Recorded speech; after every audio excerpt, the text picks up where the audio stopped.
నమస్కారం. ఢిల్లీ ఎన్నికల ఫలితాలపై ప్రత్యేక చర్చా కార్యక్రమానికి స్వాగతం. రాష్ట్రం చిన్నదే అయినప్పటికీ దేశవ్యాప్తంగా అత్యంత ఆసక్తిని రేకెత్తించినటువంటి ఢిల్లీ ఎన్నికల ఫలితాలు ఇవాళ వెలువడబోతున్నాయి. ఇప్పటికే కౌంటింగ్ మొదలైంది. అలాగే పోస్టల్ బ్యాలెట్లకు సంబంధించి ఫలితాలు వెలువడుతున్నాయి. ఎగ్జిట్ పోల్స్ అంచనాలు వేసినట్టే కొంచెం పోటాపోటీగా ఉంది. ఆప్ అలాగే బీజేపీ మధ్య పోటాపోటీగా ఫలితాలు వెలువడుతున్నాయి. ఇప్పటి వరకు ఉన్న సమాచారం ప్రకారం ఆప్ 17 సీట్లలో ఆధిక్యంలో ఉండగా బీజేపీ 15 సీట్లలో ఆధిక్యంలో ఉంది. అలాగే కాంగ్రెస్ బాగా వెనుకబడిపోయింది. కేవలం 2 స్థానాల్లో మాత్రమే ముందంజలో ఉంది. ఈ ఎన్నికల ఫలితాలపై చర్చించేందుకు మనతో ఉన్న గెస్టులను పరిచయం చేసుకుందాం. డాక్టర్ అంకం జయప్రకాష్ గారు రాజకీయ విశ్లేషకులు, అలాగే పూల దేవేంద్ర గారు రాజకీయ పరిశోధకులు. జయప్రకాష్ గారు, ఢిల్లీ ఎన్నికల ఫలితాలపై దేశవ్యాప్తంగా ఆసక్తి నెలకొంది. దేశ రాజధాని కావడంతో అలాగే బీజేపీ ఆపు మధ్య ఉన్నటువంటి రాజకీయ యుద్ధ వాతావరణం, అలాగే 2 సంవత్సరాలకు కొనసాగుతున్నటువంటి ఈ వాడివేడి వాతావరణంలో ఎవరు గెలుస్తారా, ఎవరిది పైచేయి అవుతుందా అని చెప్పి ఒక రకమైన ఉత్కంఠ ఆసక్తి నెలకొంది. ఈ పరిస్థితుల్లో ఎన్నికల ఫలితాలు ఇప్పుడిప్పుడే వెలువడుతున్నాయి. పోస్టల్ బ్యాలెట్ ఫలితాలు వస్తున్నాయి. ప్రాథమిక సమాచారాన్ని బట్టి చూస్తుంటే ఏమనిపిస్తుంది? ఫలితాలు ఎలా ఉండొచ్చు అని మీ అంచనా? ముందుగా ఈటీవీ ప్రేక్షకులందరికీ నమస్కారం అండి. అయితే ఢిల్లీ ఎన్నికల ఫలితాలు ఎలా ఉన్నాయంటే, ఢిల్లీలో ఉన్నవి 70 సీట్లు మాత్రమే, 70 స్థానాలు. కానీ 140 కోట్ల జనాభా, భారతదేశ జనాభా అంతా కూడా ఢిల్లీ వైపు చూస్తుంది. ఎందుకంటే ఢిల్లీ ఎన్నికలు అనేది భవిష్యత్తులో బీజేపీకి, అదేవిధంగా గతంలో 2024లో బీజేపీలో వాళ్ళు అనుకున్నంత మెజార్టీ రాకపోయేసరికి ఈ ఢిల్లీ ఎన్నికల ఫలితాలనైనా బీజేపీ చాలా ప్రతిష్టాత్మకంగా తీసుకుంది. ఎందుకంటే బీజేపీ 2024లో అనుకున్నంత వాళ్ళకు మెజార్టీ రాలే లోక్సభలో. సో అబ్కి బార్ 400 పార్ అన్నటువంటి మోడీ ప్రభుత్వము వాళ్ళు 400 సీట్లు సాధించలేకపోయింది. సో ఇప్పుడు వచ్చినటువంటి ఇప్పుడు గతంలో జరిగినటువంటి మహారాష్ట్ర, హర్యానా ఎన్నికల్లో బీజేపీ పుంజుకుంది. సో అదే ఊపుని ఇప్పుడు ఢిల్లీ ఎన్నికలను కూడా కొనసాగించాలని చెప్పేసి బీజేపీ భావించింది. సో అందుకని ఇప్పుడు ఎగ్జిట్కు సర్వే సంస్థలన్నీ కూడా దాదాపుగా ఢిల్లీలో బీజేపీ వస్తుందని అయితే చెప్తున్నది. కానీ మనకు ప్రజెంట్ తెలుస్తున్నటువంటి ఏంటంటే ఢిల్లీలో బీజేపీ వారి ఆప హోరాహోరీగా నడుస్తుంది. ఇంకోటి ఏంటంటే ఇక్కడ మనము బీజేపీ ఆపని కాకుండా ఇక్కడ పర్సనల్ కాంటెస్ట్గా, పర్సనల్ ఒక స్పర్ధగా అందరూ చూస్తున్నారు. ఇక్కడ మోడీ వర్సెస్ కేజ్రీవాల్ అన్నట్టు చూస్తున్నారు. సో ఇప్పటికైతే ఎన్నికల సరళి ఎలా ఉందంటే, ఇప్పుడు 2 పార్టీలు హోరాహోరీగా పోటీలో ఉన్నాయి. అదేవిధంగా కాంగ్రెస్, ఇతర పార్టీలన్నీ కూడా ఈ పోటీలో లేనట్టే మనకు తెలుస్తూ ఉంది. అయితే ఢిల్లీ ఎన్నికలు అనేవి కేవలం ఏదో ఒక రాష్ట్రానికి సంబంధించిన, ఒక నగరానికి సంబంధించిన కాకుండా యావత్ భారతదేశం, అదేవిధంగా ప్రపంచవ్యాప్తంగా ఢిల్లీ ఎన్నికల మీద ఒక గొప్ప ఫోకస్ అయితే మనకుంది. 70 స్థానాల మీద దాదాపు 140 కోట్ల ప్రజలు ఇట్లా ఆసక్తిగా చూస్తున్నారు. ఎందుకంటే ఈ ఎన్నికలు భవిష్యత్తులో జరగబోయేటువంటి బీహార్ ఎన్నికల మీద, అదేవిధంగా నెక్స్ట్ ఇయర్ జరగబోయేటువంటి తమిళనాడు, వెస్ట్ బెంగాల్ ఎన్నికల మీద కూడా తీవ్రమైన ప్రభావాన్ని కలిగి ఉంటాయని చెప్పి మనకు క్లియర్గా అర్థమైపోతున్నది. కాబట్టి ఢిల్లీ ఎన్నికలు అంటే ఇప్పుడు ఇవన్నీ ఒక డిసైడింగ్ ఫ్యాక్టర్, గేమ్ చేంజర్ ఎలక్షన్స్గా మనము విశ్లేషించవచ్చండి. దేవేంద్ర గారు, ఢిల్లీ ఎన్నికల ఫలితాలపై మీ అంచనా ఏంటి? ఫలితాలు ఎలా ఉండొచ్చని మీరు అనుకుంటున్నారు? మనకు ఢిల్లీ ఎలక్షన్స్లో 2 ఫ్యాక్టర్స్ అన్నవి మిగిలిన రాష్ట్రాలతో పోలిస్తే కొంచెం డిఫరెన్స్ ఉంటుందండి. ఒకటి, మనకు ఢిల్లీ ఎలక్షన్స్లో మిగిలిన భారతదేశంలో ఉన్న రాష్ట్రాలతో పోల్చుకున్నట్లు ఐడెంటిటీ బేస్డ్ పాలిటిక్స్ ఉండవు. ఎక్కువగా వెల్ఫేర్ బేస్డ్ పాలిటిక్స్ ఉంటాయి. అలాగే క్యాస్ట్ బేస్డ్ క్యాలిక్యులేషన్స్ కూడా చాలా తక్కువ ప్రభావాన్ని కలిగి ఉంటాయి. రేదర్ మనం క్లాస్ బేస్డ్ ఓటర్స్ని చూస్తాం ఢిల్లీలో. సో ఈ middle class voters, income based, economic based issues పైన ఎలక్షన్ బ్యాటిల్ అన్నది ఎక్కువ జరుగుతుంది. సో మనకు అర్లీ ప్రెడిక్షన్స్ చూస్తుంటే ప్రస్తుతం ఏఏపీ, బీజేపీ ఆల్మోస్ట్ కాంపీటింగ్గా ఉన్నాయి. జనరల్గా ఎక్కడైనా పోస్టల్ బ్యాలెట్స్, ఎర్లీ కౌంటింగ్ అనేది పోస్టల్ బ్యాలెట్స్తో స్టార్ట్ అవుతుంది. కాబట్టి జనరల్గా అయితే మహారాష్ట్ర, జార్ఖండ్, జమ్మూ కాశ్మీర్ ఎలక్షన్స్లో కూడా పోస్టల్ బ్యాలెట్స్ వరకు చూసుకున్నప్పుడు బీజేపీకి అడ్వాంటేజ్ ఉంటుంది. ఎందుకంటే ఎక్కువ మిడిల్ క్లాస్ ఉంటారు కాబట్టి, వర్కింగ్ క్లాస్ ఉంటారు కాబట్టి వాళ్ళు బీజేపీని ప్రిఫర్ చేసే ఛాన్సెస్ ఎక్కువ ఉండేవి. కానీ ఇక్కడ అటువంటి డిఫరెన్స్ ఏం కనిపించట్లేదు. ఆల్మోస్ట్ మనకు ఈక్వల్గా ప్రస్తుతానికి ఉన్న ట్రెండ్స్ ఉన్నాయి. దానికి కూడా రీజన్ ఏంటి అంటే ఐడెంటిటీ, కాస్ట్ బేస్డ్ పాలిటిక్స్ అన్నవి కొద్ది వరకు తక్కువ ఉంటాయి. కానీ ఇక్కడ రిజల్ట్స్ మనం మ్యాక్సిమం ఇదే రీతిలో చివరి వరకు ఉంటాయన్నది నా అంచనా. బీజేపీ, ఏఏపీ కూడా 70 స్థానాలకి ఫలితాలు వెలువడిన తర్వాత కూడా మనకి ఈ హోరాహోరీ పోటీనే ఉంటుంది. ఎందుకు అంటే మనకు ఏఏపీకి ఏమో బిగ్గెస్ట్ ఫ్యాక్టర్ కేజ్రీవాల్ ఫేస్. మనకు మిగిలిన పార్టీల్లో even BJP or even Congress పరిస్థితి ఎలాగో చెప్పాల్సిన పరిస్థితి లేదు. ఎందుకంటే రాష్ట్ర 2 ఎలక్షన్స్లో అది ఒక్క సీటు కూడా గెలవలేదు. ఓటింగ్ శాతం కూడా దాదాపు 10% ఎప్పుడూ దాటలేదు. చివరి 2020 ఎలక్షన్స్లో అయితే మనకు 5% ఓటింగ్ పర్సంటేజ్ మాత్రమే ఉంది. ఇప్పుడు నా అంచనా కరెక్ట్ అయితే దాదాపు 20 స్థానాలకు ఈవెన్ 30 స్థానాల్లో డిపాజిట్లు కూడా కాంగ్రెస్ రాకపోవచ్చు. కానీ ఇక్కడ బీజేపీకి ఉన్న బలం ఏంటి అంటే, ఏదైతే యాంటీ కరప్షన్ అన్న మూవ్మెంట్ నుంచి స్టార్ట్ అయిందో ఆమ్ ఆద్మీ పార్టీ, కేజ్రీవాల్ యొక్క ఇమేజ్, అదే ఇమేజ్ పైన టార్గెట్ చేయడం జరిగింది. ఈ శీష్ మహల్ ఇష్యూ కావచ్చు, లేదా లిక్కర్ కుంభకోణం కావచ్చు, వీటితో కరప్షన్ పైన టార్గెట్ చేశారు. కానీ బీజేపీకి కానీ ఐఎన్సీకి కానీ ఢిల్లీలో కేజ్రీవాల్ ఇమేజ్ని మ్యాచ్ చేయగలిగే లీడర్ అన్న వాళ్ళు లేరు.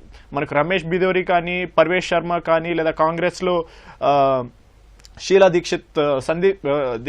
దీక్షిత్ వాళ్ళ అబ్బాయి సందీప్ దీక్షిత్ కానీ, లేదా దేవేంద్ర యాదవ్ బద్లా కాన్స్టిట్యున్సీ, ఇటువంటి చిన్న స్థాయి లీడర్స్ ఉన్నారు. అంటే వాళ్ళ ఇమేజ్ కేజ్రీవాల్ ఇమేజ్కి మ్యాచ్ కాదు. అందుకనే ఇందాక జయప్రకాష్ గారు కూడా చెప్తూ మోడీ వర్సెస్ కేజ్రీవాల్ అన్నారు. ఎందుకంటే కేజ్రీవాల్ని జాతీయ స్థాయి లీడర్గా ప్రొజెక్ట్ చేస్తున్నారు. ఇండియా బ్లాక్లో ఆల్మోస్ట్ కాంగ్రెస్, తృణమూల్ కాంగ్రెస్ తర్వాత మోస్ట్ ఇంపార్టెంట్ పార్టీ మనకు ఆమ్ ఆద్మీ పార్టీ. అదేవిధంగా మనకు ఇక్కడ కేజ్రీవాల్ యొక్క ఇమేజ్తో పాటు ఆమ్ ఆద్మీ పార్టీ యొక్క భవిష్యత్తు అన్నది ఈ ఎలక్షన్స్ పైన డిపెండ్ అయింది. మనకు 2027లో మళ్ళీ పంజాబ్ ఎలక్షన్స్ ఉన్నాయి. సో ఆమ్ ఆద్మీ పార్టీ ఇప్పటి వరకు ఢిల్లీలో 2 సార్లు ప్రభుత్వంలో ఉంది కాబట్టి తన ప్రభావాన్ని మిగిలిన రాష్ట్రాలలో చూపిస్తూ వచ్చింది. ఒకవేళ ఇక్కడ పరిస్థితులు మారిపోతే, కేజ్రీవాల్ తిరిగి జైలుకి వెళ్తే, ఆమ్ ఆద్మీ యొక్క ఉనికి భారత రాజకీయ పరిధిలో ఎంతవరకు ఉండబోతుంది అన్నది కూడా ఈ ఫలితాలు నిర్ణయించబోయే స్థాయి ఉన్నాయి.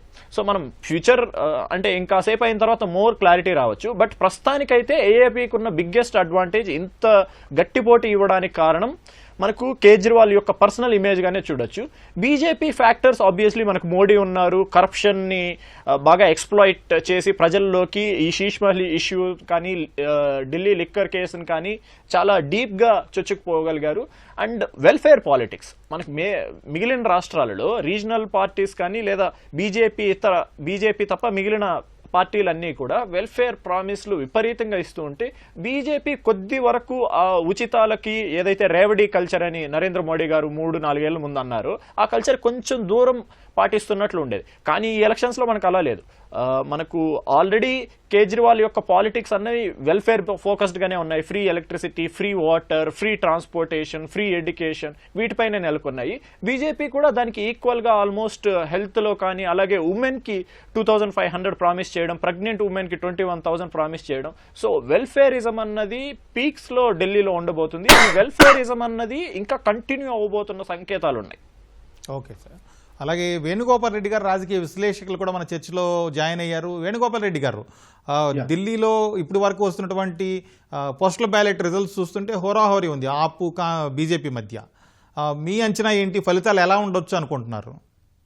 మీతో పాటుగా ప్యానెల్లో ఉన్నటువంటి ఇద్దరు పెద్దలు, అదేవిధంగా ఈటీవీ వీక్షకులందరికీ శుభోదయం అండి.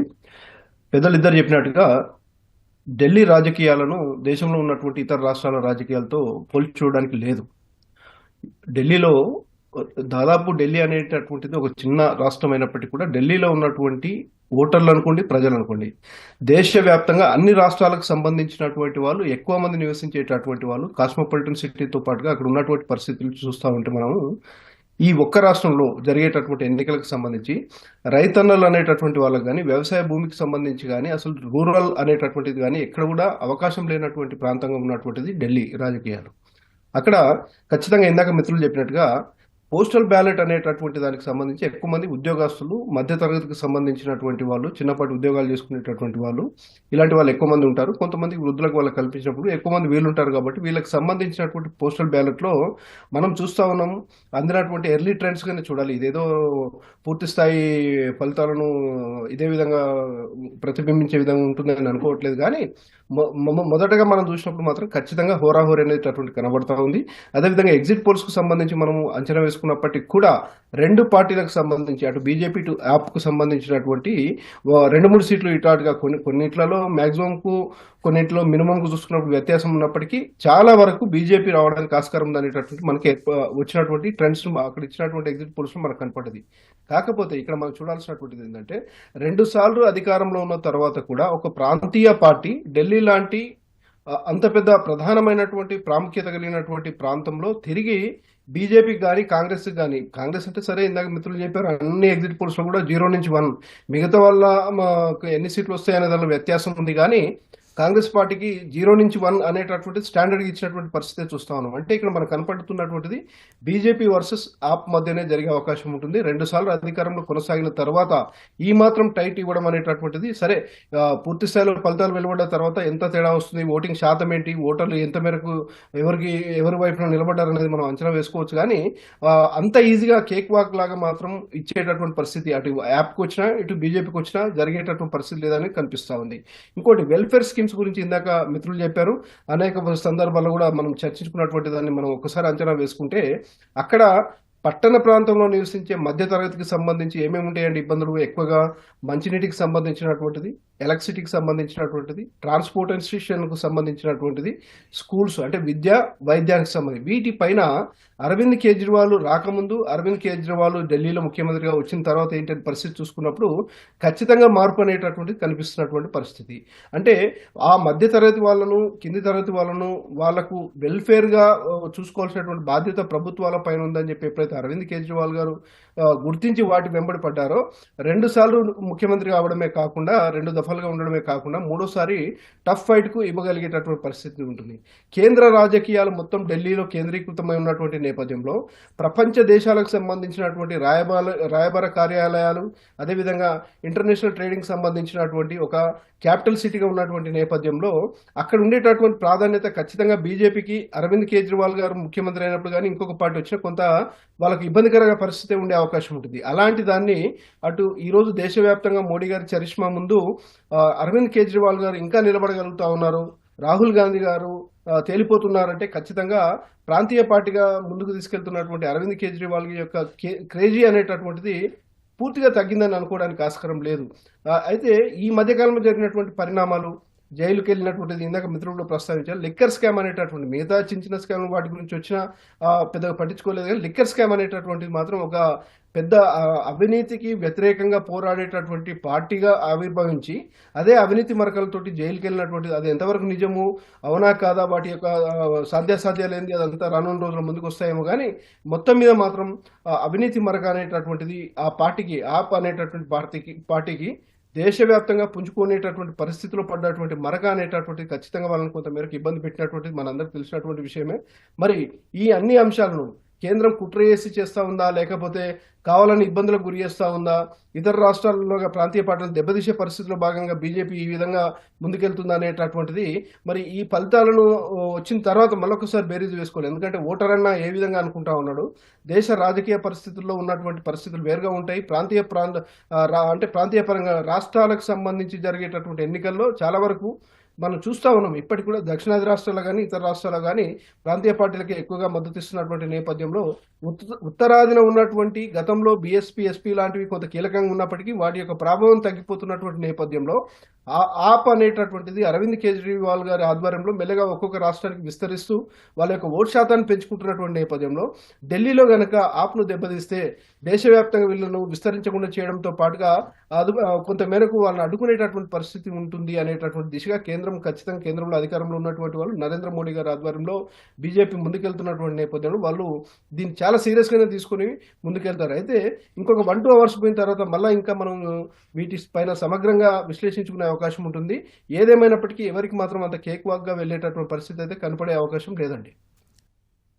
జయప్రకాష్ గారు, ఇప్పటివరకు వెలువడుతున్నవి పోస్టల్ బ్యాలెట్లు అయినప్పటికీ మొదట్లో స్టార్ట్ అయినప్పుడు చూసినప్పటికీ ఇప్పటికీ నంబర్లు మారిపోతున్నాయి, వేగంగా మారిపోతున్నాయి. బీజేపీ వైపు పూర్తిగా నెంబర్లు ఎక్కువగా కనిపిస్తున్నాయి. ఇప్పటి వరకు వచ్చిన ఫలితాల ప్రకారం చూస్తే 33 స్థానాల్లో బీజేపీ ఆధిక్యంలో ఉంటే ఆప్ 17 స్థానాల్లోనే ఉంది. అలాగే ముఖ్యమైన నేతలు ఆప్ జాతీయ కన్వీనర్, అలాగే మాజీ ముఖ్యమంత్రి కేజ్రీవాల్, అలాగే ప్రస్తుత ముఖ్యమంత్రి అతిశీ సింగ్, అలాగే మాజీ ఉప ముఖ్యమంత్రి మనీష్ సిసోదియా, వీళ్ళందరూ వెనకంజలో ఉన్నట్టుగా తెలుస్తుంది. అసలు ఇది ఎలా తీసుకోవచ్చు, ఎలా చూడాలి ఈ వస్తున్నటువంటి ట్రెండ్స్ని? పోస్టల్ బ్యాలెట్లు అనేటివి ఇప్పటి వరకు హోరావరిగా అనిపించినాయండి. కానీ ఇప్పుడు బీజేపీ దాదాపు 33-34 స్థానాల్లో ముందంజలో కనిపిస్తుంది, యాప్ వెనకంజలో కనిపిస్తుంది, మాకు తెలుస్తుంది. సో ఇదే సమయంలో మనకి ఇప్పుడు మన కేజ్రీవాల్ గారు అయితేంది, అతీషి గారు అయితేంది, అదేవిధంగా ప్రముఖమైనటువంటి యాప్ నేతలందరూ కూడా వెనకంజ వేస్తుంది. అంటే ఎగ్జిట్ పోల్స్ ఎలా అయితే విశ్లేషించాయో సో వాటి ప్రకారమే దాదాపుగా ఇప్పుడు ఈ ఎన్నికల ఫలితాలు సరిలేనట్టు మనకు కనబడుతుంది. సో ఇక్కడ మనకు మెయిన్ పాయింట్ ఏంటంటే ఆల్రెడీ బీజేపీ కూడా ఒక స్ట్రాటజిక్గా ఫోకస్ చేసింది. అంటే ఈ ఢిల్లీ ఎన్నికల్ని అత్యంత ప్రతిష్టాత్మకంగా తీసుకుంది. బీజేపీ యొక్క తన యొక్క పునాదిని భవిష్యత్తులో బీజేపీ ఇంకా బలంగా చేయాలన్న ఉద్దేశంతో ఈ ఎన్నికల్ని ప్రతిష్టాత్మకంగా తీసుకుంది. కాబట్టి ప్రతి తమ యొక్క ఇప్పుడు అతీష్ గారి మీద అయితే లేకపోతే కేజ్రీవాల్ అంటే ప్రముఖమైనటువంటి యాప్ నేతలందరి మీద ఒక బలమైనటువంటి ప్రత్యర్థుల్ని అయితే పెట్టడం జరిగింది. సో ఈ నేపథ్యంలో వీళ్ళందరూ కూడా సో బీజేపీ ముందుకు వెళ్తున్నట్టు మనకు తెలుస్తుంది. ఇంకోటి ఏంటంటే ఇక్కడికి బీజేపీ యొక్క ఎన్నికల స్టంట్ ఎలా ఉంటుందంటే బీజేపీ యొక్క ప్రచార సరళి కూడా ఎలా ఉంటుందంటే సో ఎగ్జాక్ట్లీ ఎలక్షన్స్ రోజుననే నరేంద్ర మోడీ గారు మనకు అక్కడ కుంభమేళలో స్నానం చేసినటువంటి ఒక అంశం కనబడుతుంది. ఎందుకంటే దేశంలో దాదాపు 400 టీవీ ఛానల్స్ అన్నీ కూడా ఆల్మోస్ట్ ఆల్ ప్రభుత్వం పరిధిలో ప్రభుత్వానికి అనుకూలంగా ఉన్నటువంటి వస్తున్నటువంటి నేపథ్యంలో అన్ని ఛానల్స్ కూడా ఎలక్షన్కి సంబంధించిన వార్తలు కాకుండా నరేంద్ర మోడీ గారిని ఎక్కువ ఫోకస్ చేయడం అనేది కూడా ఈ ఎన్నికల మీద ఒక ప్రభావం పడిందని మనం చెప్పొచ్చండి. ఎందుకంటే దాదాపుగా ప్రతి ఛానల్ కూడా ఆ రోజు ఎలక్షన్స్ పెద్దగా చూపించకుండా మోడీ గారిని చూపించడం, మోడీ అంటే ఇది ఒక రకంగా ఎలక్షన్ స్ట్రాటజీ మోడీ గారు చేసేది. సో కుంభమేళలో స్నానం చేయడం అనేది మంచిదా చెడ్డ దాన్ని పక్కన పెడితే సో ఎన్నికల సమయంలో చేయడం అనేది ఒక రకంగా ఆయన ఒక పరోక్షంగా ప్రచారం చేశాడు. సో ఇవన్నీ కూడా ప్రభావం చూపించి ఇప్పుడు బీజేపీకి ఒక మంచి మెజారిటీ వచ్చే అవకాశం అయితే కనబడుతుంది. సో ఈ నేపథ్యంలో యాప్లో ఉన్నటువంటి ప్రముఖ నేతలందరూ కూడా సో వెనుకంజలో ఉన్నట్టు మనకు కనబడుతుందండి. దేవేంద్ర గారు, ఇప్పుడు ఓకే ఢిల్లీలో రకరకాల అంశాలు వచ్చాయి. అయితే ఎన్నికల కొన్ని రోజుల ముందు ప్రవేశపెట్టినటువంటి కేంద్ర బడ్జెట్లో 12 లక్షల వరకు ఉద్యోగులు ట్యాక్స్ కట్టక్కర్లేదు, అలాగే డిడక్షన్తో కలిపి స్టాండర్డ్ డిడక్షన్తో కలిపి 12,75,000 వరకు కట్టక్కర్లేదు అని చెప్పి ఒక ప్రకటన ఏదైతే చేశారో ఇది ఎంత ఎత్తున ఏ స్థాయిలో ప్రభావితం చేసిందంటారు? అక్కడ ఢిల్లీలో ఉద్యోగులు ఎక్కువ ఉంటారు కాబట్టి వాళ్ళ మీద ఏ స్థాయిలో ప్రభావితం చేసి ఉండొచ్చు ఈ అంశం? ఖచ్చితంగా అండి. ఇందాక మనం చెప్పుకున్నట్లు ఢిల్లీకి మిగిలిన రాష్ట్రాలకి ఫండమెంటల్గా డిఫరెన్స్ ఎక్కడ వస్తుంది అంటే ఇక్కడ కాస్ట్ బేస్డ్ ఈక్వేషన్స్ ఉండవు, అలాగే ఐడెంటిటీ బేస్డ్ ఇన్ఫ్లుయెన్స్ అన్నది ఎలక్షన్స్లో కొద్ది వరకు కంపారిటివ్లీ తక్కువ ఉంటుంది. So what is the primary factor? Economic aspects ఉంటాయి. సో మనకు దాదాపు 1.5 crore ఓటర్స్ మొత్తంగా ఢిల్లీలో ఉంటే దాంట్లో నియర్లీ 70% యూత్ ఉన్నారు. సో మనం ఎంతమంది ఎంప్లాయీస్ అని చెప్పకపోయినా అఫీషియల్ డేటా ప్రకారం దాదాపు 70 lakhs వరకు యూత్ పాపులేషన్ ఉన్న, అంటే almost nearly 40-45% of the voters belongs to youth category. So అందులో మెజారిటీ ఆఫ్ ద పాపులేషన్ని ఈ 12 lakhs లోపు ఇన్కమ్ ట్యాక్స్ కట్టక్కర్లేదు అన్నది జస్ట్ ఒక 20 days బిఫోర్ ఎలక్షన్స్ రావడం అన్నది, ఇంకా 20 days కూడా కాదు, మనకు జస్ట్ ఫిబ్రవరి 5 ఎలక్షన్ జరిగింది, మనకు 5 days ముందు రావడం అనేది డెఫినెట్ గా ఇంపాక్ట్ ఉంటుంది. కానీ అది కేవలం ఢిల్లీ ఎలక్షన్స్ కోసమే బీజేపీ తీసుకుంది అని చెప్పలేము. బట్ ఆ ఇంపాక్ట్ అన్నది ఖచ్చితంగా మిడిల్ క్లాస్ పైన ఆ మెంటాలిటీస్ ని టార్గెట్ చేస్తూ ఇది కూడా ప్రజల్ని ప్రభావితం చేసింది అనేది ఖచ్చితంగా ఉంటుంది. అండ్ మోర్ ఎవర్ మనకు బీజేపీ జనరల్ గానే ప్రో ఎకనామిక్ గ్రోత్ పార్టీగా, ప్రో ఎకనామిక్ ని ప్రమోట్ చేసే ఒక గవర్నమెంట్గా మనకు ఆల్రెడీ ప్రీ ఎగ్జిస్టింగ్ నోషన్స్ అన్నీ ఉన్నాయి. అలాగే మోడీ యొక్క పాపులారిటీ ఎకనామిక్కి సపోర్ట్ చేస్తారు అన్నది కూడా ఉంది. అండ్ మోరెవర్ మనకు 2-3 days నుంచి ఎగ్జిట్ పోల్స్ అన్ని బీజేపీకి ఎందుకు ప్రమోట్ చేస్తున్నాయి, బీజేపీనే వస్తుంది అని ఎందుకు ప్రిడిక్ట్ చేస్తున్నాయి, ఆ రిజల్ట్స్ ఎందుకు వస్తున్నాయి అన్న దానిపైన కూడా కొన్ని డిబేట్స్ నడిచాయి. ఎందుకు అంటే మనకు బీజేపీ ముందుగా వస్తుంది అంటే షేర్ మార్కెట్ అన్నది కొంచెం పాజిటివ్గా రెస్పాండ్ అయ్యే ఛాన్సెస్ ఉంటాయి. కాబట్టి రిజల్ట్స్తో సంబంధం లేకుండా కొన్ని ఎగ్జిట్ పోల్స్ అనేవి బీజేపీకి ఆల్వేస్ ఫేవర్గా ఇస్తాయన్న నోషన్ కూడా ఉంది. సో ఎకనామిక్ ఇంపాక్ట్కి సంబంధించి ఢిల్లీ ఎలక్షన్స్లో ఈ 12 lakh ఇష్యూస్ ఏదైతే ఉన్నాయో అది డెఫినెట్ గా ఉంటుంది. అండ్ మోరెవర్ బీజేపీ మేనిఫెస్టో ఏదైతే సంకల్ప పత్రం చెప్పారో అందులో ఈ ఇన్ఫ్రాస్ట్రక్చర్ డెవలప్మెంట్ పైన, క్యాపిటల్ ఇన్ఫ్రాస్ట్రక్చర్ పైన హ్యూజ్ ఎంపసిస్ పెట్టారు. మనకు వెల్ఫేర్ బేస్డ్ స్కీమ్స్, కేజ్రీవాల్ ఆమ్ ఆద్మీ పార్టీ యొక్క ఉచితాలని మ్యాచ్ చేయడానికి బీజేపీ ఎంత స్ట్రైవ్ చేసిందో దాంట్లో ఈ 21,000 ప్రెగ్నెంట్ ఉమెన్కి ఇవ్వడం, 2,500 ఉమెన్కి ఫ్రీ ట్రాన్స్ఫర్స్ ఎవ్రీ మంత్ చేయడం, వీటితో పాటు ఇన్ఫ్రాస్ట్రక్చర్ డెవలప్మెంట్ పైన, ఎకనామిక్ ఆస్పెక్ట్స్ పైన అన్నది పెట్టారు. ఫ్రీ ఎడ్యుకేషన్ ఇవ్వడం అది బీజేపీ కూడా ప్రామిస్ చేసింది. దాంతోపాటు ఇందాక జయప్రకాష్ గారు చెప్పినట్లు ఈ ఒక్క ఫ్యాక్టరీ కాదండి, బీజేపీ యొక్క స్ట్రాటజీస్ అన్నవి లాస్ట్ డే ఎగ్జాక్ట్లీ కుంభమేళాని నరేంద్ర మోడీ ఫిబ్రవరి 5వ తేదీనే విజిట్ చేయడంతో పాటు మనకు కేజ్రీవాల్ ఆమ్ ఆద్మీ పార్టీ అన్నది కొన్ని ఫౌండేషనల్ మిస్టేక్స్ చేసింది. మనం పొలిటికల్ ఆస్పెక్ట్లో చూసుకున్నప్పుడు మొదటగా బీజేపీ అన్నది మనకు 70 స్థానాలు ఉన్నాయి ఢిల్లీలో. 70 స్థానాల్లోనూ పోటీ చేయలేదండి, కేవలం 68 స్థానాల్లో మాత్రమే చేసింది. ఆ 2 స్థానాల్లో ఒకటి జేడీయూకి, ఇంకోటి ఎల్జేపీకి ఇచ్చింది. వేరస్ మనకు 10 ఏళ్ల తర్వాత యాంటీ ఇన్కంబెన్సీ ఉంటుంది అన్న విషయం క్లియర్గా తెలిసి, and more ever huge corruption charges, Sheeshmahal issue, దాంతోపాటు యమునా పొల్యూషన్, ఇటువంటి ఇష్యూస్ అన్నీ ఉన్నాయని తెలిసి కూడా కేజ్రీవాల్ ఇండియా బ్లాక్లో ఆల్రెడీ అలయన్స్ ఉన్నా కూడా కాంగ్రెస్, ఏఏపీ సపరేట్గా పోటీ చేయాలి అని తీసుకున్న డెసిషన్ ఏదైతే ఉందో అది బీజేపీకి హ్యూజ్ అడ్వాంటేజ్ ఇచ్చింది. దాంతోపాటు మనకు ఎప్పుడూ బీజేపీ యొక్క ఫ్లాంక్ దేనిపైన బేస్ అవుతుంది? హిందూ కన్సాలిడేషన్ పైన. మనకు ఈ Purvanchal, north Delhi, north eastern ఢిల్లీలో జనరల్గా బీజేపీకి ఫేవర్గా ఓటు వేసే వాళ్ళు అధికంగా ఉంటారు. అలాగే పూర్వాంచల్ అంటే ఈ బీహార్ నుంచి, హిమాచల్ ప్రదేశ్, ఉత్తరప్రదేశ్ నుంచి ఢిల్లీలో వెళ్ళి వర్క్ చేసే మైగ్రెంట్ వర్కర్స్, వీళ్ళందరినీ తిరిగి అంటే కొంతమంది కోవిడ్ టైంలో రిటర్న్ అయిపోయారు, కానీ వాళ్ళందరికీ ఇంకా ఓట్ హక్ అన్నది ఢిల్లీలోనే ఉంది. వాళ్ళందరినీ తిరిగి తీసుకొని రావడం, అలాగే ఎవరైతే ఈ పక్క రాష్ట్రాల నుంచి వచ్చి ఢిల్లీలో ఉంటున్నారో వీళ్ళందరి చేత ఓటు వేయించడానికి ఒక సపరేట్ వింగ్ని బీజేపీ ఎస్టాబ్లిష్ చేసి ఎలక్షనీరింగ్లో భాగంగా హరీష్ ద్వివేది, మనకు బీజేపీ ఎంపీ హరీష్ ద్వివేదిని దానికి ఇన్ఛార్జ్ చేసి ఒక పర్టికులర్ స్ట్రాటజీని రన్ చేసింది. వెరాజ్ మనకు ఆమ్ ఆద్మీ పార్టీలో చూస్తే ఆ క్యాలిక్యులేషన్స్ని క్యాలిక్యులేట్ చేసుకోకుండా ఈ ముస్లిం ఓట్ బ్యాంక్ మనకు మొదటి నుంచి కూడా upper caste, upper middle class బీజేపీకి సపోర్ట్గా ఉంది. అందుకనే మనకు 2015లో 2020లో ఆమ్ ఆద్మీ పార్టీ గెలిచినప్పటికీ కూడా లోక్సభ ఎలక్షన్స్ వచ్చేటప్పటికి 2014 ఎలక్షన్స్ కావచ్చు, 2019 ఎలక్షన్స్ కావచ్చు, 2024 ఎలక్షన్స్ కావచ్చు, 7కి 7 స్థానాలు 3 సార్లు కూడా బీజేపీనే గెలిచింది. రీజన్ ఏంటి అంటే, ఒకటి లోక్సభ ఎలక్షన్స్లో నేషనల్ పార్టీకి అడ్వాంటేజ్ ఉండటం. అఫ్కోర్స్ మనకు ఆమ్ ఆద్మీ పార్టీ కూడా ఇందాక పెద్దల రీజనల్ పార్టీ అన్నారు, నిజానికి election commission of India official data ప్రకారం Aam Aadmi party is a national party. So మనకు లోక్సభ ఎలక్షన్స్లో కానీ ఆ పర్సెప్షన్ అన్నది లోకల్ పార్టీ అన్న పర్సెప్షన్ ఉండటం వల్ల మనకు ఎప్పుడూ కూడా లోక్సభలో 7కి 7 బీజేపీ గెలుస్తూ వచ్చింది. కానీ ఇక్కడ మనం గుర్తుపెట్టుకోవాల్సిన విషయం ఏంటి అంటే, యూపీకి సంబంధించిన ఓటర్స్ దాదాపు 40 లక్షల మంది ఢిల్లీలో ఉన్నట్లు తెలుస్తోంది. అలాగే తెలుగు రాష్ట్రాలకు సంబంధించిన వాళ్ళు దాదాపు 6 లక్షల మంది ఉన్నారు. సో వీళ్ళ ఓటుని కూడా వదులుకోకూడదు. ఇప్పటికే 2 times మనం లూజ్ అవ్వడం, అలాగే ఈ గవర్నర్ ఇష్యూస్ ఏదైతే ప్రతిసారి సుప్రీంకోర్టుకు వెళ్ళి దేశవ్యాప్తంగా దాని గురించి బీజేపీ అన్నది అన్డెమోక్రటిక్ వేలో వెళ్తుందన్న పర్సెప్షన్ ఒకటి వచ్చిందో, అలాగే కేజ్రీవాల్ని థర్డ్ ఫ్రంట్ లీడర్గా కొన్నిసార్లు ప్రొజెక్ట్ చేయడం స్టార్ట్ చేశారు. BJP has taken serious look on Delhi. So మనకు యూపీ ఓటర్స్ని కన్సాలిడేట్ చేసుకోవడం, హరీష్ ద్వివేది లాంటి వాళ్ళని అపాయింట్ చేసి ఈ ఓటర్స్ని మొబిలైజ్ చేయడం, తెలుగు రాష్ట్రాల ఓటర్స్ని కూడా సీరియస్గా తీసుకొని చంద్రబాబు నాయుడు గారు వెళ్ళి అక్కడ ప్రచారం చేయడం.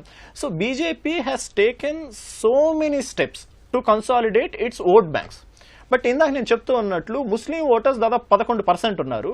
2024 లోక్సభ ఎలక్షన్స్ జరిగినప్పుడే దాదాపు 40% మంది ఎవరైతే 2020 ఎలక్షన్స్లో ఆమ్ ఆద్మీ పార్టీకి ఓటు వేసిన ముస్లిమ్స్ ఉన్నారో వాళ్ళు 2024 ఎలక్షన్స్లో 2024 లోక్సభ ఎలక్షన్స్ లో ఆమ్ ఆద్మీ పార్టీకి ఓటు వేయలేదు అన్నది మనకు తెలిసింది.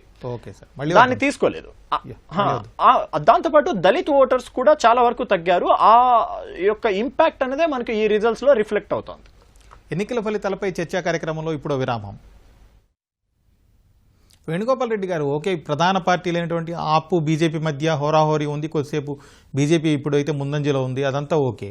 కానీ ఈ 10 ఏళ్లకు ముందు 15 ఏళ్ల పాటు వరుసగా ఢిల్లీని పరిపాలించినటువంటి కాంగ్రెస్ పార్టీ ఎందుకు ఈ స్థాయిలో దారుణాది దారుణంగా పడిపోయింది? కనీసం ఖాతా తెరుస్తుందా లేదా అనేటువంటి పరిస్థితి గత 2 టర్ములు అయితే ఏమీ రాలేదు. ఈసారి కూడా పరిస్థితి 1 లేకపోతే 0 అంటున్నారు అంచనాలు కూడా. ఇప్పుడు కూడా అలాగే ఉన్నాయి ఫలితాలు చూస్తుంటే. ఎందుకు కాంగ్రెస్ పార్టీ ఆ స్థాయిలో పతనం అయిందంటారు ఢిల్లీలో? ఖచ్చితంగా అండి, నేను మొదట్లోనే చెప్పాను మీకు వెంకటేశ్వర ప్రసాద్ గారు, ఇక్కడ మనం చూడాల్సినటువంటిది ఏంటంటే కాంగ్రెస్ పార్టీ ఢిల్లీలో కానీ దేశంలో ఉన్నటువంటి పరిస్థితులు, అదేవిధంగా రాహుల్ గాంధీ గారు ప్రధానంగా పదే పదే దేశవ్యాప్త పర్యటన చేస్తున్నప్పటికీ కూడా ఢిల్లీలో జరుగుతున్నటువంటి పరిణామాలను అక్కడ ఉన్నటువంటి పార్టీని ఏమాత్రం ముందుకు నడిపించేటటువంటి పరిస్థితి అక్కడ కనిపించలేదు కాబట్టి 0 to 1 అనేటటువంటిది మిగతా అంచనాలు ఎగ్జిట్ పోల్స్ ఎట్లా ఉన్నా సరే కాంగ్రెస్ మాత్రం ఖచ్చితంగా అదే నిలదొక్కునేటటువంటి అవకాశం కనిపిస్తుంది అనేది నేను మొదట్లోనే చెప్పాను. దానికి మీరు అడిగిన దానికి కూడా కారణం ఏంటంటే ఇక్కడ మనం కాంగ్రెస్ పార్టీ షీలా దీక్షిత్ వీళ్ళంతా ఉన్నప్పుడు జరిగినటువంటి పరిస్థితులు, ఆ తర్వాత మున్సిపల్ ఎన్నికలకు సంబంధించి కానీ ఇందాక మిత్రులు చెప్పినట్టుగా పార్లమెంట్ ఎన్నికలు వచ్చినప్పుడు కానీ ఇవన్నీ మనం చూసుకున్నప్పుడు గతంలో 7 6 పార్లమెంట్ స్థానాలు సాధించినటువంటి కాంగ్రెస్ పార్టీ 3 సార్లు అధికారంలో కంటిన్యూగా కొనసాగినటువంటి కాంగ్రెస్ పార్టీ కనీసం డబుల్ డిజిట్ కాదు కదా 1, 2, 3కి మించి కూడా సీట్లు పొందలేనటువంటి పరిస్థితికి దిగజారిపోయింది అనేటటువంటి మనకు కనిపిస్తున్నటువంటిది. ఇక్కడ 2 ప్రధానమైనటువంటి కారణాలు అయి ఉండొచ్చు. ఒకటి 10-15 సంవత్సరాల కింద ఉన్నటువంటి పరిస్థితిని మనం తర్వాత ఒకసారి బేరీజ్ వేసుకోగలిగితే నరేంద్ర మోడీ ఈ దేశంలో ఒక కీలకమైనటువంటి నాయకుడిగా ప్రపంచవ్యాప్తంగా గుర్తింపు పొందడంతో పాటుగా ఢిల్లీలో ఉండి అక్కడ ఉన్నటువంటి పరిస్థితులను సమీక్షిస్తున్నటువంటి నేపథ్యంలో జరుగుతున్నటువంటి పరిణామాలు ఒకటైతే, అవినీతికి వ్యతిరేకంగా పుట్టుకొచ్చినటువంటి పార్టీగా కేజ్రీవాల్ అదేవిధంగా ఢిల్లీ కేంద్రంగా జరిపినటువంటి రాజకీయాలను కాంగ్రెస్ పార్టీని వెనక్కి తోసిందేమో అనేటటువంటిది మనకు కనిపిస్తున్నటువంటి అంశం. ఇప్పుడున్నటువంటి తాజా పరిస్థితుల్లో ఇందాక మిత్రులు కూడా దేవేంద్ర గారు అనుకుంటాను ప్రస్తావించినట్టున్నారు, అక్కడ కనీసం ఒక కూటమిగా ఏర్పడి ఒకవైపు జాతీయ స్థాయిలో ఉన్నటువంటి కూటమిలో ఉన్నటువంటి పార్టీలు కూడా ఇలా ప్రాంతీయంగా జరిగేటటువంటి రాష్ట్రాలకు జరిగేటటువంటి ఎన్నికలకు వచ్చేసరికి ఎందుకు 5%, 2%, 3%, 10% ఓట్స్ కూడా మ్యాటర్స్ అనేది ఎందుకు చెప్తా ఉంటామంటే 1000-2500 ఓట్లతో కూడా గెలుపడంలో ప్రభావితం చేసేటటువంటి అవకాశం ఉంటుంది. మరి కాంగ్రెస్ పార్టీ 1-2 స్థానాలు వస్తాయో రావో అనుకున్నటువంటి పరిస్థితుల్లో అలాంటి వాళ్ళకు 1-2 స్థానాలు ఇచ్చి మిగిలిన ప్రాంతాల్లో కనీసం ఆ ఓటు బ్యాంకు చీలకుండా ఆప్ వైపు తిప్పుకునే పరిస్థితి తీసుకోవడం కానీ, లేదనుకుంటే కాంగ్రెస్ సీట్లు ఇచ్చిన దగ్గర ఆ ఓట్లు చీలకుండా కాంగ్రెస్ పార్టీకి సంబంధించినటువంటి అభ్యర్థులు గెలిచేటటువంటి అవకాశం ఉంటుంది అనేటటువంటిది కూడా వాళ్ళు కనీసం కూర్చొని మాట్లాడుకుని బేరీజ్ వేసుకోలేకపోయారు. అంటే ఇందులో అటు కాంగ్రెస్ పార్టీని నడిపిస్తున్నటువంటి నేతల మధ్యన ఇటు ఆప్ పార్టీని నడిపిస్తున్నటువంటి నేతల మధ్యన సమన్వయం లోపించింది. అదేవిధంగా బీజేపీ ఎలక్షనీరింగ్ అనేటటువంటిది ఒక దశాబ్ద కాలంగా తీసుకుంటే ఏ రాష్ట్రంలో ఎన్నికలు జరిగిన ఈవెన్ ప్రాంతీయంగా మున్సిపాలిటీలకు జరిగేటటువంటి కార్పొరేషన్ జరిగేటటువంటి ఎన్నికలైనా సరే ఒక 3-4 నెలల ముందు నుంచి 6 నెలల ముందు నుంచే వాళ్ళకు సంబంధించినటువంటి అనుబంధ సంస్థలుగా ఉన్నటువంటి వాళ్ళ సభ్యులు అంతా కూడా ప్రాంతాలకు చేరుకొని అక్కడ ఉన్నటువంటి పరిస్థితులను అంచనా వేసుకుంటూ అసలు ఎవరు మెజారిటీ ఓటర్గా ఉంటున్నారు, వాళ్ళని ఏ విధంగా మన వైపు తిప్పుకోవాలి, అక్కడ ఏ ఒక్క చిన్న ఓటును ఏ ఒక్క సింగిల్ ఓటును కూడా వదులుకోకుండా ఎలక్షన్ బూత్ వరకు తీసుకురావడానికి ప్రణాళికలు ఏంటి చేసి వాటిని స్థానికంగా ఉండేటటువంటి నాయకత్వానికి అప్పగించి ఎన్నికల ప్రచారం ముగిసిన తర్వాత అక్కడి నుంచి వెళ్ళిపోతున్నటువంటి సందర్భం చూసాం. దీన్ని దృష్టిలో పెట్టుకుని అనుకుంటాను సత్యదేవా గారు కూడా ఢిల్లీకి సంబంధించినటువంటి బీజేపీ పార్టీని ముందు నడిపిస్తున్నటువంటి ఆ పార్టీ అధ్యక్షులుగా ఉన్నటువంటి సత్యదేవ కూడా మేము ఆల్రెడీ మా కార్యక్రమాన్ని అంతా కూడా ముగించాము, మేమే అధికారంలోకి రాబోతున్నాము, దీనికి సంబంధించి 6 నెలలుగా కష్టపడ్డ ప్రతి కార్యకర్తకు బీజేపీకి సంబంధం లేని అనుబంధ సంస్థలో పనిచేస్తున్నటువంటి కార్యకర్తలకు కూడా ధన్యవాదాలు తెలియజేస్తున్నానని ఇచ్చినటువంటి స్టేట్మెంట్ ఏదైతే ఉంటుందో వాళ్ళ యొక్క ఎలక్షనీరింగ్ అనేటటువంటిది ఖచ్చితంగా పనిచేసిందని చెప్పుకోవడానికి ఆస్కారం ఉంటుంది. ఇప్పుడు మనం చూస్తా ఉన్నాం ఇక్కడ ప్రసాద్ గారు అక్కడ అతిషితో పాటుగా మనోజ్ సిసోడియా అదేవిధంగా కేజ్రీవాల్ ఓజా వీళ్ళంతా కూడా ప్రధానమైనటువంటి నాయకులుగా ఉన్నటువంటి వాళ్ళు ఆప్లో వీళ్ళంతా కూడా వెనకబడ్డారు. ఇప్పుడు వచ్చినటువంటి మనకు పోస్టల్ బ్యాలెట్లు సరే పోస్టల్ బ్యాలెట్ ప్రకారమే చివరి ఫలితం ఉంటుందా లేదా పక్కన పెడితే పోస్టల్ బ్యాలెట్లు ఎంత క్రేజ్ ఉన్నటువంటి నేతలు కూడా పోస్టల్ బ్యాలెట్లో సాధారణంగా మధ్యతరగతికి సంబంధించినటువంటి వాళ్ళు పోస్టల్ బ్యాలెట్లో కనీసం రాజకీయాలపైన నేతలపైన పార్టీలపైన వాళ్ళ యొక్క ఎజెండా పైన అవగాహన ఉన్నటువంటి వాళ్ళు వేసేటటువంటి ఓట్లు ఇవి. వాళ్ళను కూడా ఇంత పేరున్నటువంటి వాళ్ళు కనీసం ఆకట్టుకోలేకపోయారంటే ఎగ్జిట్ పోల్స్లో వచ్చినటువంటి రిజల్ట్సే చివరికి వరకు కూడా కొనసాగేటటువంటి అవకాశం ఉందేమో అనేది కనిపిస్తూ ఉంది. ఎందుకంటే ఈ క్రేజ్ ఉన్నటువంటి నేతలే ఈరోజు పోస్టల్ బ్యాలెట్ను నిలవలేకపోతా ఉన్నారు. మరొక వైపు మనం తీసుకుంటా ఉంటే జాతీయ రాజకీయాల్లో ఖచ్చితంగా మోడీ యొక్క పాత్ర అనేటటువంటిది మనకు ఏ విధంగా చరిష్మాతోటి ముందుకెళ్తున్నారో కాంగ్రెస్ పార్టీలో ఆశలు మీరు చూడండి. ఇప్పుడు ఇంత పెద్ద ఎత్తున జరుగుతున్నప్పుడు మనం ఎక్కడ కూడా ఆ కాంగ్రెస్ పార్టీకి సంబంధించినటువంటి ఈరోజు పార్లమెంట్లో జరిగేటటువంటి అంశాలకు సంబంధించి కానీ దేశవ్యాప్త రాజకీయాలు నడిపిస్తున్నటువంటి నేతల పేర్లు కానీ తీసుకుంటే మనకు రాహుల్ గాంధీ అనేటటువంటి కాంగ్రెస్ పార్టీకి సంబంధించినటువంటి పార్లమెంట్లో నేతగా ఉన్నటువంటి నేత ఒకవైపు, మరొక వైపు మోడీని నిలబెడితే ఎక్కడ కూడా ప్రజలు సమానంగా కానీ పోటాపోటీ కానీ చూడలేని పరిస్థితి కనిపిస్తూ ఉంది. అదేవిధంగా మనము మోడీని ఇప్పుడు ఇందాక మిత్రులు చెప్పారు, ఎలక్షన్కి సంబంధించినటువంటి సమయంలో మోడీ గారు వేసేటటువంటి ఎత్తుగడలు కానీ, తీసుకునేటటువంటి నిర్ణయాలు కానీ, లేదా మొన్నటికి మన బడ్జెట్లో పెట్టినటువంటి అంశాలు కానీ, ఎస్ ఇది ఒక ఢిల్లీ ఎలక్షన్ల కోసం ఇంకోటి అనేది ఎప్పుడో వాళ్ళు కనీసం 10-12 లక్షలకు పైన ఇన్కమ్ ట్యాక్స్ స్లాబ్ను తీసుకురావాల్సినటువంటి అవసరం ఉంటే తీసుకురాలేకపోయినటువంటి దాన్ని ఒక్కసారిగా తీసుకురావడం వల్ల ఆ వెంటనే జరిగినటువంటి ఎలక్షన్లో దాని యొక్క ప్రభావితం ఖచ్చితంగా కనిపిస్తూ ఉంది. నేను మొదట్లోనే చెప్పాను, మీకు కూడా ప్రసాద్ గారు గుర్తుండి ఉంటుంది, ఢిల్లీ అనేది ఒక మన ఆంధ్రప్రదేశ్లో లేకపోతే తెలంగాణలో, తమిళనాడు లాంటి ఒక రాష్ట్రానికి సంబంధించి అక్కడ ఉన్నటువంటి ప్రాంతీయ పరిస్థితులను బట్టి ఉండేటటువంటి వాళ్ళు కాదు. అదొక పెద్ద దేశవ్యాప్తంగా ఉన్నటువంటి అన్ని, ఇప్పుడు మన మిత్రులు ఇందాక దేవేంద్ర గారు చెప్పారు, సుమారు 6-7 లక్షల మంది తెలుగు ఓటర్లు ఉన్నారని. ప్రతి రాష్ట్రం నుంచి ఇదే సంఖ్యలో కొద్దిగా అటు ఇటుగా ఢిల్లీలో నివాసం ఉంటున్నటువంటి వాళ్ళు, ముఖ్యంగా ట్రావెలింగ్ వ్యవస్థలో అంటే ఈ ట్రావెల్స్ నడిపేటటువంటి వాళ్ళు, చిన్న చిన్న పనులు చేసుకునేటటువంటి వాళ్ళు, రోడ్ సైడ్ వ్యాపారాలు చేసుకునేటటువంటి వాళ్ళు, చిన్న చిన్న ఉద్యోగాలు చేసుకునేటటువంటి వాళ్ళు, పక్క రాష్ట్రాల నుంచి ఈశాన్య రాష్ట్రాల నుంచి మొదలుకొని ఉత్తరాది రాష్ట్రాల వరకు కూడా ఎక్కువ మంది మనకు ఢిల్లీలో కనిపిస్తున్నటువంటి పరిస్థితి ఉంది. వీళ్ళందరి యొక్క మనోభావాలను మనం తీసుకున్నప్పుడు, వాళ్ళందరి యొక్క ఆర్థిక అంశాలను తీసుకున్నప్పుడు ఖచ్చితంగా ఇన్కమ్ ట్యాక్స్తో పాటుగా అనేక అంశాలు కూడా ముడిపడి ఉన్నాయి. వీళ్ళందరినీ ఏకతాటిపైకి తీసుకొచ్చేటటువంటి క్రమంలో అసలు యాప్ కంటే కూడా కాంగ్రెస్ పార్టీ ఇప్పుడున్నటువంటి పరిస్థితులలో నరేంద్ర మోడీ గారి చరిష్మను తగ్గించాలన్నా, ఢిల్లీలో బీజేపీని ఓడించాలన్నా, రాహుల్ గాంధీ, యాప్ సంబంధించినటువంటి కేజ్రీవాల్ వీళ్ళంతా కూడా కొంత పకడ్బందీగా ప్లాన్ చేయాల్సినటువంటి అవసరం ఉండే. చివరి వరకు కూడా కలిసి పోటీ చేస్తారా, విడివిడిగా పోటీ చేస్తారా, మీ పైన మేం పోటీ చేస్తామా, లేకపోతే రెబల్స్ పోటీ చేస్తారా అనేటటువంటిది కూడా తేల్చుకోలేనటువంటి పరిస్థితిలో ఇంకొక వైపు కేసులు చివరి వరకు వెంటాడి జైలుకు వెళ్ళి వచ్చి ఎవరు ముఖ్యమంత్రి ఉంటారో ఉండరో, ముఖ్యమంత్రులు పదే పదే మారుతూ జైలు నుంచి పాలన కొనసాగించినటువంటి పరిస్థితులు, ఇవన్నీ కూడా ఆప్ను కొంత వేరకు వెనక్కి గుంజడానికి పనిచేస్తాయి అనేటటువంటిది మనకు కనిపిస్తున్నటువంటి అంశాలు. జయప్రకాష్ గారు, అలాగే కాంగ్రెస్ సంబంధించి ముఖ్య నేత అజయ్ మాకెన్ ఒక కీలకమైన కామెంట్ చేశారు ఈ మధ్య. ఏంటంటే 2013లో ఎప్పుడైతే హంగ్ అసెంబ్లీ వచ్చిందో అప్పట్లో బీజేపీని ఎట్లయినా అధికారానికి దూరంగా ఉంచాలనే ఏకైక లక్ష్యంతో, కారణంతో ఆపుకి కాంగ్రెస్ మద్దతు ఇచ్చింది. అప్పుడు కొన్ని రోజుల పాటు కేజ్రీవాల్ ప్రభుత్వం కొనసాగింది. తర్వాత ఆయన రాజీనామా చేశారు, రాష్ట్రపతి పాలన వచ్చింది. తర్వాత 10 ఏళ్ల చరిత్ర అంతా చూస్తున్నాం.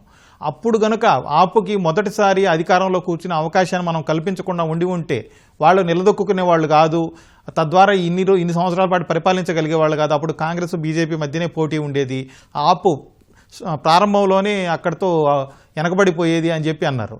అలాగే ఇటువైపు కొంతమంది కాంగ్రెస్ నేతలేమో ఆప్ అనేది బీజేపీతో కుమ్మక్కైంది, అందుకే హర్యానాలో సపరేట్గా పోటీ చేసింది, ఓటు చీల్చడానికి కారణమైంది, కేజ్రీవాల్ జైలు నుంచి విడుదలవ్వడానికి బీజేపీతోటి లాలూచి పడ్డారు, అందుకే ఈయన పొత్తు పెట్టుకోవట్లేదు, ఇండియా కూటమిలో ఉండి కూడా ఒక ఆరోపణలు చేశారు. వీటన్నింటినీ ఎలా చూడాలి sir? Actually Congress and app చేసిన ఫండమెంటల్ మిస్టేక్ ఏంటంటే వాళ్ళిద్దరు కూడా ఇండియా కూటమిలో ఉన్నారు. సో ఎప్పుడైతే 2024 ఎలక్షన్స్ అయిపోయాయో, ఎలక్షన్స్ తర్వాత వాళ్ళ మధ్య లుకలుకలు స్టార్ట్ అయిపోయాయి. ఇండియా కూటమి మెల్లమెల్లగా విచ్ఛిన్నం కావడం ప్రారంభమైపోయింది. అదేవిధంగా కేజ్రీవాల్ గారు కూడా మమతా బెనర్జీని సపోర్ట్ చేయడం మొదలుపెట్టారు. ఇదే సమయంలో ఆప్ ఇండియా కూటమి యొక్క నిజానికి ఐడియా ఇచ్చినటువంటి వ్యక్తులు కూడా ఈ ఇండియా కూటమికి దూరం కావడం జరిగింది. సో ఈ నేపథ్యంలో ఆపు మరియు కాంగ్రెస్ పార్టీ రెండు కూడా వాటి మధ్య దూరం అయితే పెరిగింది. అయితే 2013లో ఆప్ అనేది అధికారంలోకి రావడానికి పూర్తి స్థాయిగా కృషి చేసింది మాత్రం, మద్దతు ఇచ్చి మాత్రం కాంగ్రెస్ పార్టీనే. ఆ తర్వాత కాలంలో చాలా వరకు కాంగ్రెస్ పార్టీ ఆప్ మధ్య మొన్నటి 2024 వరకు కూడా మంచి స్నేహ సంబంధాలే ఉండినాయి. కానీ ఈ మధ్యకాలంలో వచ్చినటువంటి ఈ అధికార అంటే నేను అధికారంలో ఉండాలి, నువ్వు అధికారంలో ఉండాలి అంటే ఒక నాయకత్వం అనే దాని మీద ఈ రాహుల్ గాంధీ యొక్క నాయకత్వాన్ని ఆయన ఒప్పుకోవడం లేదు కేజ్రీవాల్. అదేవిధంగా ఆయన మమతా బెనర్జీ లాంటి వాళ్ళని సపోర్ట్ చేయడము, లేదా తనే స్వయంగా ముందుకు రావాలనే ఆలోచనలో కేజ్రీవాల్ ఉన్నట్టు మనకు తెలిసింది. సో ఈ నేపథ్యంలో కాంగ్రెస్ నాయకులు చాలా మంది కూడా మేము అనవసరంగా యాప్కు మద్దతు ఇచ్చాము 2013లో, ఒకవేళ మేము మద్దతు ఇవ్వకపోయి ఉండేటే అసలు యాప్ అనేది ఇప్పుడు సీనాల్లో ఉండేది కాదు అనే అంశం వాళ్ళు తెరమీకి తీసుకొస్తున్నారు. అదేవిధంగా వాళ్ళు అంటున్నట్టు ఇంకొకటి ఏంటంటే బీజేపీ వారి యాప్ అనేది హర్యానాలో లాంటి ప్రాంతంలో వాళ్ళు ఒక తెరచాటు ఒప్పందాలు పెట్టుకున్నారు. ఆ ఒప్పందం వల్ల కూడా యాప్ ఇప్పుడు మా కాంగ్రెస్ పార్టీ అనేది మనుగడ లేకుండా పోయిందని చెప్పేసి కాంగ్రెస్ వాళ్ళు వాదిస్తున్నారు. సో ఏది ఏమైనా కాంగ్రెస్ వాళ్ళు చేసే సంస్థాగతమైనటువంటి తప్పిదం ఏంటంటే వాళ్ళు యాప్ను పక్కన పెట్టడము, వాళ్ళు రెండు కూడా కలిసి పోటీ చేయకపోవడం అనేది మొదటి తప్పు. అదేవిధంగా కాంగ్రెస్ పార్టీ వాళ్ళు గత 2014 నుంచి దెబ్బలు తింటున్నారు, కానీ వాళ్ళు ఆ గతంలో జరిగినటువంటి ఓటమి నుంచి వాళ్ళు ఎటువంటి గుణపాఠం నేర్చుకున్నట్టు మనకు అనిపించట్లేదు. ఎందుకంటే షీలా దీక్షిత్ గారు ఎప్పుడైతే పోయారో సో అప్పటి నుంచి ఢిల్లీలో కాంగ్రెస్ పార్టీ పతనం అనేది ప్రారంభమైపోయింది. ఆ తర్వాత అరవింద్ కేజ్రీవాల్ రావడము, కేజ్రీవాల్ తన యొక్క పట్టును సంపాదించుకోవడం జరిగింది. సో ఈ నేపథ్యంలో ఈ బీజేపీ చేసిన అటాక్ కూడా ఒకటి ఉంది. బీజేపీ ఏం చేసిందంటే కేజ్రీవాల్ను 2013లో ఉన్నటువంటి కేజ్రీవాల్ వేరే, ఇప్పుడున్నటువంటి కేజ్రీవాల్ వేరే. ఒకప్పుడు అవినీతి అంతం చేయనటువంటి కేజ్రీవాల్ ఈరోజు అవినీతికి ప్రతిరూపం అయిపోయారు. అదేవిధంగా ఆయన యొక్క అధికార నివాసం శీష్ మహల్ యొక్క వ్యవహారం అయితేంది, లిక్కర్ స్కామ్ కేసు అయితేంది, అదేవిధంగా ఈ యమునా పొల్యూషన్ కేసు, పొల్యూషన్ విషయం ఏంటంటే వీటన్నిటిలో కూడా కేజ్రీవాల్ ముందుగా చూపించి ఢిల్లీలో బీజేపీ అనేది ముందుకు పోయినట్టు మనకు తెలుస్తుంది. సో ఈ నేపథ్యంలో కాంగ్రెస్ ఎటువంటి గుణపాఠం నేర్చుకోకుండా వాళ్ళు బీజేపీని టార్గెట్ చేయకుండా కేవలం యాప్ని టార్గెట్ చేయడం వల్ల కాంగ్రెస్ ఈ పోటీలో వెనుకంజ వేసినట్టు మనకు స్పష్టంగా తెలుస్తూ ఉంది. అయితే ఇదే నేపథ్యంలో ఈ బీజేపీ యొక్క స్ట్రాటజీ కూడా చాలా అద్భుతంగా పనిచేసింది. వాళ్ళ యొక్క అంతకుముందు గత 6-7 నెలల నుంచి ఈ ఎన్నికలకు ముందు నుంచి ఒక బలమైనటువంటి పునాది వేసుకున్నారు.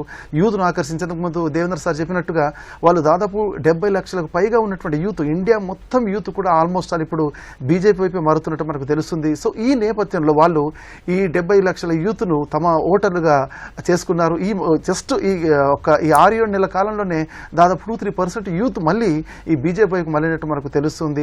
అదేవిధంగా బీజేపీ ఇటీవల ఇచ్చినటువంటి ఈ 12.75 స్లాబ్ సిస్టమ్ అయితేంది, అదేవిధంగా బడ్జెట్లో ఇచ్చినటువంటి వరాలు అయితేంది, ఇవన్నీ కూడా ఒక రకంగా బీజేపీకి అనుకూలంగా ఉన్నట్టే మనకు తెలుస్తూ ఉంది. ఓకే సార్, ఢిల్లీ ఎన్నికల ఫలితాలపై ప్రత్యేక చర్చలో ఇప్పుడు విరామం.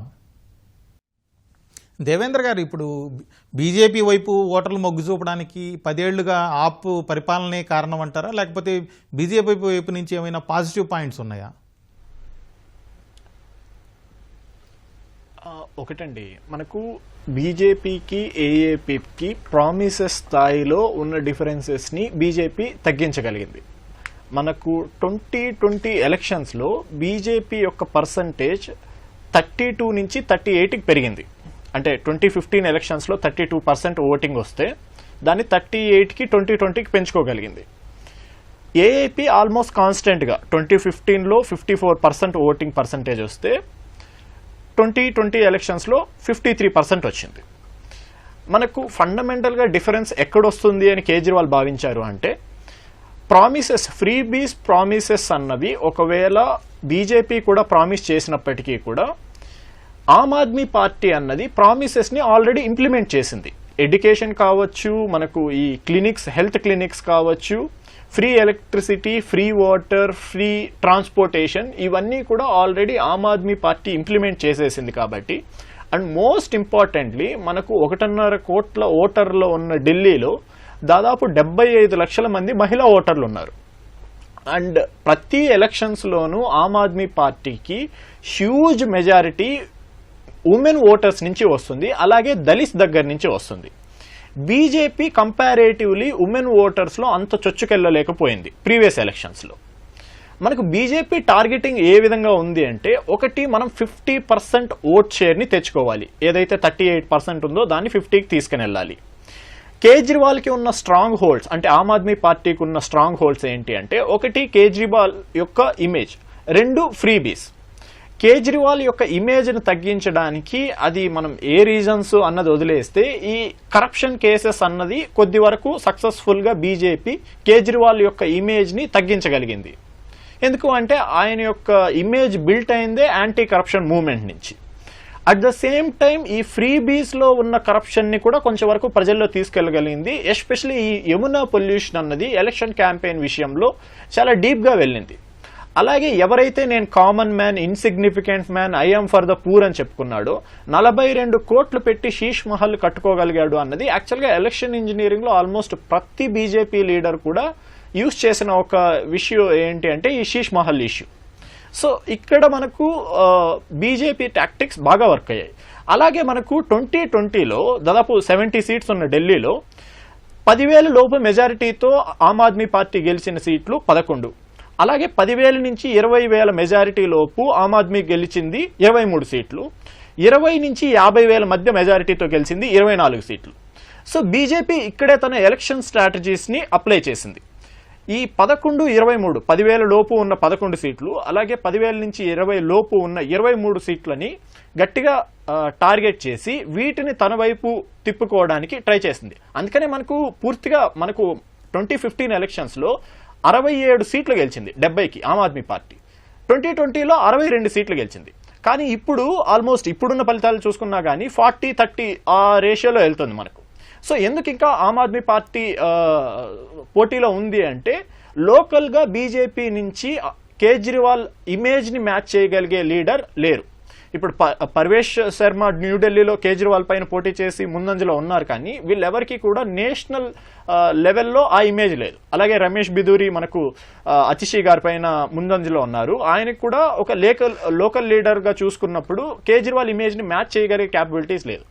వెరాజ్ మనకు కేజ్రీవాల్ యొక్క ఇమేజ్ అన్నది స్టాల్వర్ట్. బట్ మనకు ఇంకొక సీరియస్ ఇష్యూ ఎక్కడ బీజేపీ ఫోకస్ చేసి సక్సెస్ సాధించింది అంటే దళిత్ ఓట్స్. మనకు 70 సీట్లు ఉంటే అందులో 12 రిజర్వ్డ్ సీట్స్ ఉన్నాయి.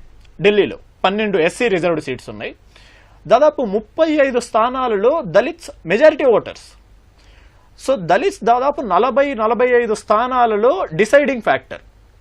మనకు 12 రిజర్వ్డ్ స్థానాలు ఉంటే బీజేపీ 14 సీట్లు ఇచ్చింది. ఉన్న రిజర్వ్డ్ సీట్ల కన్నా 2 ఎక్స్ట్రా సీట్లు ఇచ్చింది. ట్రెడిషనల్గా ఆమ్ ఆద్మీ పార్టీకి లాస్ట్ 10 ఇయర్స్ నుంచి దళిత్ ఓట్ బ్యాంక్ అన్నది గంపగుత్తుగా ఓట్లు పడేవి.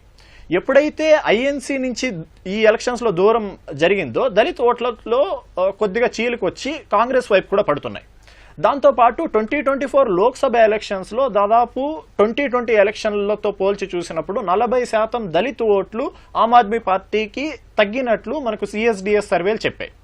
సో ఆ దళిత్ ఓట్ బ్యాంకుని కూడా ఎయిదర్ బీజేపీకి పడేలా లేదా ఆమ్ ఆద్మీ పార్టీ నుంచి దూరం అయ్యి కాంగ్రెస్కి పడేలా చాలా స్ట్రాటజిక్గా బీజేపీ పావులు కదిపింది. అది చాలా కీలకంగా మారింది. ఓవరాల్గా చూసుకున్నప్పుడు బీజేపీ అన్నది తన ఎలక్షనీరింగ్ని చాలా గొప్పగా ప్లే చేసింది. At the same time AAP అన్నది ఫండమెంటల్గా ఎక్కడ తను కీ స్ట్రాటజీస్ని ఉపయోగించాలో అక్కడ మిస్టేక్స్ చేసింది అన్నది క్లియర్ కట్గా తెలుస్తుంది. Okay sir. అలాగే వేణుగోపాల్ రెడ్డి గారు, ఇప్పుడు దేవేంద్ర గారు చెప్పినట్టు ఢిల్లీలో సగానికి సగం మంది మహిళలు ఉన్నారు. వాళ్ళు ఎక్కువగా ఆపు వైపే మొగ్గు చూపుతున్నారు గత ఎన్నికల ఫలితాలను చూస్తుంటే. ఈసారి అందుకోసమని ఒకవేళ అక్కడెక్కడైనా పట్టు జారిపోతుందో అనే ఉద్దేశంతోనే ఎలక్షన్స్ కొన్ని నెలల ముందే అతిశీ సింగ్ని ఆయన కేజ్రీవాల్ ముఖ్యమంత్రిగా పెట్టారనుకోవచ్చా?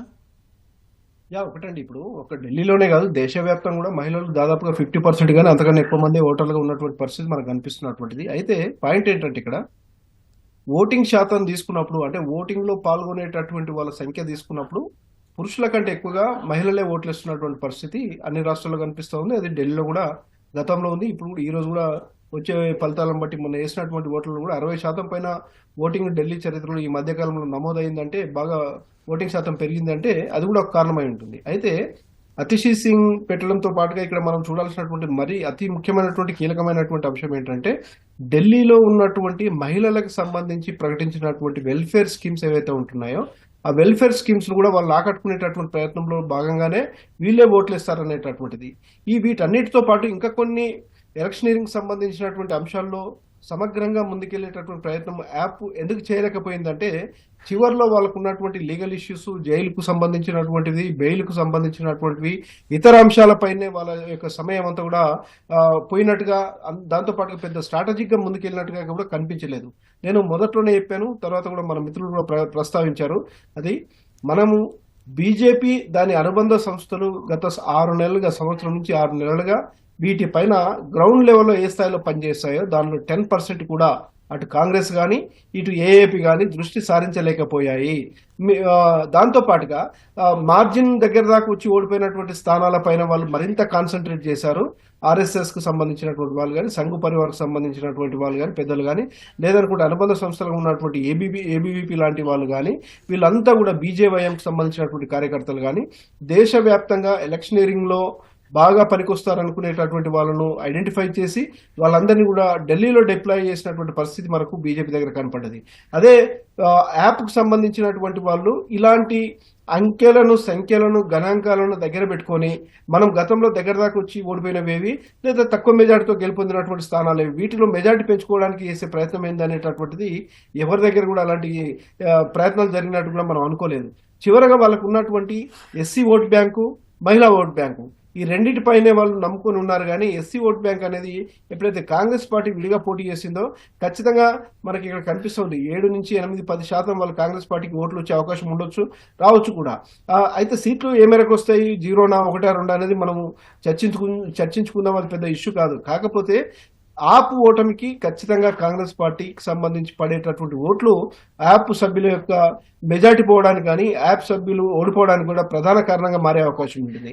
ఒకవైపు బీజేపీ సభ్యులు యాప్ అభ్యర్థులపైన పదే పదే అవినీతి అంశాలకు సంబంధించి కానీ స్థానికంగా ఉన్నటువంటి అంశాలపైన ఎక్కువబెట్టి విమర్శలు చేస్తూ ఉంటే, మరొక వైపు అదే కాంగ్రెస్ పార్టీకి సంబంధించినటువంటి అభ్యర్థులు పోటీలో ఉన్నటువంటి స్థానాల్లో వాళ్ళు కూడా యాప్నే టార్గెట్ చేస్తారు. బీజేపీ అభ్యర్థుల కంటే కూడా యాప్ సభ్యులపైనే ఎక్కువగా టార్గెట్ చేసి మాట్లాడారు. అంటే ఓవరాల్ గా యాప్ అనేటటువంటిది అటు 2 ప్రధాన జాతీయ పార్టీలుగా ఉన్నటువంటి బీజేపీ నుంచి, ఇటు కాంగ్రెస్ అభ్యర్థుల నుంచి కూడా ఆరోపణలకు సంబంధించినటువంటి అవినీతి ఆరోపణలకు సంబంధించి కానీ, శిశుమహల్కి సంబంధించినటువంటి అంశాలు కానీ, ఎందుకంటే గతంలో మనం చూసాం కేజ్రీవాల్ నడుచుకుంటూ మార్కెట్లో పోతే ఒక వార్త, కేజ్రీవాల్ చిన్న బైక్ మీద పోతే ఒక వార్త, కేజ్రీవాల్ ఒక చిన్న పాత కారులో వెళ్తే కాన్వాయ్ వద్దని ముందుకెళ్తే వార్త. అలాంటి వ్యక్తి ఈరోజు కోట్లాది రూపాయలకు సంబంధించినటువంటి భవంతుల్లో ఉండేటటువంటి పరిస్థితికి సంబంధించి కానీ, లిక్కర్ లాంటి స్కామ్ లో అతని పైన అవినీతి ఆరోపణలు పెద్ద స్థాయిలో రావడం కానీ ఖచ్చితంగా అతని యొక్క ఇమేజ్ ను పూర్తి స్థాయిలో దెబ్బతీసాయి అనుకోవడానికి ఏ సామాన్య మానవుడు ఈ దేశంలో ఒక ముఖ్యమంత్రి కావచ్చు అని నిరూపించినటువంటి వ్యక్తే అధికారంలోకి వచ్చిన తర్వాత అవినీతి మరకల వైపు వెళ్ళేటటువంటి, అవినీతి సంపాదన వైపు వెళ్తారనడానికి ఇది ఒక ఉదాహరణగా పదే పదే ప్రతిపక్షాలుగా ఉన్నటువంటి బీజేపీ కానీ కాంగ్రెస్ కానీ చేయడం వల్ల అటు కేజ్రీవాల్ తో పాటుగా ఇందాక మనం చెప్పుకున్నాం ప్రధానమైనటువంటి క్రేజ్ ఉన్నటువంటి యాప్ లో నేతలుగా ఉన్నటువంటి వాళ్ళు కూడా పోస్టల్ బ్యాలెట్లు వెనకబడుతున్నారు. పోస్టల్ బ్యాలెట్ లో వాళ్ళు సాధారణ ఓటర్లు దగ్గర వెనకబడ్డారంటే వేరే విషయం, పోస్టల్ బ్యాలెట్లు కూడా వెనకబడతా ఉన్నారంటే ఖచ్చితంగా దీని యొక్క ప్రభావం ఈసారి యాప్ పైన పడబోతా ఉంది. బీజేపీ వైపే ఓటర్ అన్నలు, ఢిల్లీలో ఉన్నటువంటి ఓటర్ అన్నలు మొగ్గు చూపబోతా ఉన్నారనేది ఎర్లీ ట్రెండ్స్ బట్టి, పోస్టల్ బ్యాలెట్ లో వచ్చినటువంటి ఫలితాలను బట్టి మనకు అర్థమవుతా ఉంది.